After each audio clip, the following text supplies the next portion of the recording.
When archaeologists open ancient graves, they don't just find bones. They find choices. Across history, people were buried with objects placed deliberately beside them, items meant to protect, guide, identify, or prepare them for what came next. These were not sentimental keepsakes. They were instructions. In many ancient cultures, coins were placed on the eyes or in the mouth of the dead.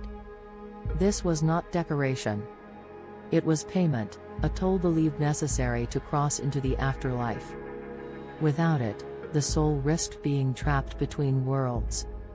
Keys appear frequently in graves.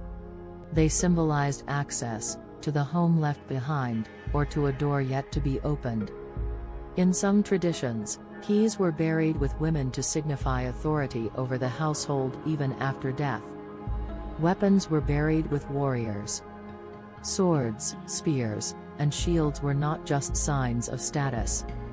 They were tools meant to defend the dead in the next realm. To be buried unarmed was to be vulnerable forever. Mirrors were sometimes placed in graves, and sometimes deliberately broken. A whole mirror could guide the soul. A broken one could prevent it from returning. The same object could either protect the living or trap the dead, depending on belief. Food and drink were common offerings. Bread, wine, meat, or vessels once filled with them were placed nearby to sustain the deceased on their journey. Hunger did not end with death, at least, that's what many believed.